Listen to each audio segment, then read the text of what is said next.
This is TLV1.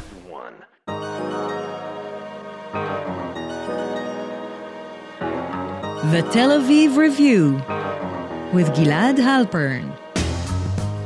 Hello and welcome to the Tel Aviv Review, a program dedicated to the word, to the thought and to debate, brought to you by the Van Leer Jerusalem Institute, which promotes humanistic, democratic and liberal values in the social discourse in Israel. I'm your host Gilad Halpern, and every week I'll be engaging in close encounters of the intellectual kind with writers and scholars, or simply people of ideas of all types and vocations who have done something to make our lives a tad more interesting. My guest today is the chair of the Community Research and Action Programs at Oranim Academic College of Education in the north of Israel, and herself a world-renowned expert in community research. Dr. Sara Shadmi-Wortman, hello and welcome to the Tel Aviv Review. Hi, nice to be here. So let's take community building, which is one of your main areas of expertise. And it seems to me that it could be seen as almost a contradiction in terms, because community is really one of the very basic social structures that we have as people alongside the family and perhaps others. But don't people build communities intuitively by virtue of just being people, social animals? Wow, it's a great question. Thank you for the opportunity to answer it. So the first answer I want to say that not every time that you put people together, you create community. Not every collective action is a community. Community as family is a very serious work to do. And fortunately, we can do it much more professionally than we do families. Mm-hmm. Okay, so, and we have a huge responsibility towards it because we know that community has a huge effect on people for both sides. It could be destructive and it could grow people up and actually give them, save them. We know from researchers all over the world today that relationship, and especially community relationship, that maybe we'll have a chance to talk what they are, affect not just the joy of life and how people are depressed or happy, but also how long they can live. We have research today dealing with how long people live connected to how many connections they have. So it's not just the quality of your life, it's also the length of your life. All right. So let's try and define things. So if community is not just a collective of people living side by side, what is a community? Okay. So again, because the internet stole in a way the term itself, because everything is community today, okay? And because it became like a buzzword, every 10 minutes, people that stand in a bus, they are a community. So you use community for everything. So if everything is community, nothing is community, okay? Because definition says you have to define, make border what it is and what is not. So let's make a little bit of order in it. So let's make the first definition we'll do between geographic communities and non-geographic communities.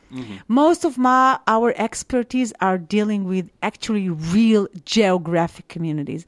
And the most profound thing that makes the distinguish between there two is the face-to-face connection. And maybe it's the opportunity to actually to put on the agenda something that became really not popular because everybody's all over the world. If I'm a member of thousands of communities, what we know from the research that, by the way, were made after the twins were collapsing. 9/11, yeah. It was really huge research that showed that, wow, actually we all were part of the tragedy. Remember, people could see on the TV on real time that the mother in the buildings, in the twins, separate from her kids. The son, right, in the airplane that just crashed. And the feeling was, wow, we are actually with them. We are all one big community. But realistically, when they actually interviewed the people, it was a huge feeling of loneliness. That actually, you're alone in your house, facing the TV, but nobody's really with you. So what is that, by the way, a 21st century illness? I mean, is it a phenomenon that we've seen really with the advent of technology, the way that it really alienated us from other human beings? I can say that it's also the 20th century. You know, the TV, when the TV came as a social phenomena, they thought that the community will be the fire of the tribe. Oh, yeah. The new campfire. The campfire, exactly. Something that like we something all... that we gather. We have Yeah. like an expression, a beautiful one in Hebrew, that you say that everybody is gathered around it. Like in the traditional tribes in Africa, everybody used to, like the center of the village, okay? Like as a symbol. Focal point. Focal, Yes. exactly. But Professor Robert Putnam showed in his book, Bowling Together, he said that one of the main reasons for being alone is the illusion of being together, but actually being very alone. Mm-hmm. So in a way, what we say in the researchers and what we learn now, that social capital, which is the big hero of sense of community, it's actually the measurement and the tool of how we actually create sense of community. How do you mean? I mean that we have community, which is the structure, like a kind of group, somewhere geographically oriented. And what transform her to be from a group to a community will be the sense of community. And a sense of community, we measure it by social capital. Social capital is actually, we relate to all the networking of people related geographically in between the different people and institutions and organizations around this certain area that we call the community. Right. Okay, so what I started to say that we saw that we can say, and that's what was the big thing that Robert Putnam put for all of us, that he took in Bowling Alone different kinds of details and the numbers that we had from different, and he showed that one of the reasons that actually are destructive for social capital are the TV and now what we call the internet. Mm-hmm. But the internet and the TV, all the networking, it could be a huge encouragement of social capital if you have a chance to actually meet them face to face. Mm-hmm. So it's destructive because it creates illusion of togetherness if you don't meet the people, but if geographically you have the chance. So do you think that in your work, do you go back to the basics? Do you really go back to what things were like in pre-modernity, these things that we've lost with progress? No. I'm not nostalgic. I really believe in the human spirit. And my belief in human spirit, and that's, we can argue about it because it's a belief, it's not a fact. Thank God. Mm-hmm. We can still argue what is I know how to argue. Yes. Okay. So I really believe that a man, a woman, the person, the human being, in order to fulfill his all potential, he needs and she needs other people. In order to be humanistic, you need other people to be connected to. Mm-hmm. So in a way, I believe my tiny role is to try to give the opportunity for as many people in the world to grow up for being together. And community is the biggest way to do that. Mm-hmm. You said that communities could be engineered, or the sense of community could be somehow formed and perhaps imposed from the outside. How do you do it? No. Imposed, I won't. Not imposed, but it's something that we can help to do. Exactly, intervention here. Agree. How do you do it? Okay, so let's talk what is it, okay? Sense of community is actually an holistic collective agreement of that group about what is their collective identity and what they feel really proud of. And one of the measurements of that, if we will understand that, we can see immediately how to do that, is how we know that we have a high level of sense of community. What is a strong community? When people or groups in the community feel four things. Meaningfulness, and we can measure these things today. Commitment and belonging, and general mutual trust. Mm. These are four measurements. How do you measure them? We have surveys, but I'll just give you a sense to feel it. So if I will ask you, for just a minute, or our audience, if they are listening to us, if they will just close their eyes for a minute and think where they felt really meaningful in their life. I don't mean that you did a great, meaningful thing to yourself, like you've been in a great tour or read a great book. No, that when you felt meaningful because of other people. You left a mark on humanity. Exactly, left mark. Mm-hmm. So what we say that feeling meaningfulness, belonging, and commitment is not a character of a person. It's a role of a community, which means that the community has to give the groups and the members of the community to feel that the things that they are actually bring are a huge essence to the community. Mm-hmm. And just thinking about the Israeli society and about different communities, just thinking about clues, about groups that actually feel so alienated towards our country, when we will look about through community building, we will say, when people are alienated, you have to ask yourself as a community what you didn't do that these groups feel so meaningless in the public surrounding. Mm-hmm. Okay, so how we do that? What we do, we create what we call frameworks of community belonging. We gather people in the local community around different areas, and we work about their relationship. And what do we mean when we talk about community relationship or networks of community? We talk about a certain kind of relationship. It means that they have to be multidimensional. It means that you share relationship in different levels of your life. Mm-hmm. You actually basketball together, you send your kids maybe to the same system, you volunteer in the same place, and you share your different aspects of your life together.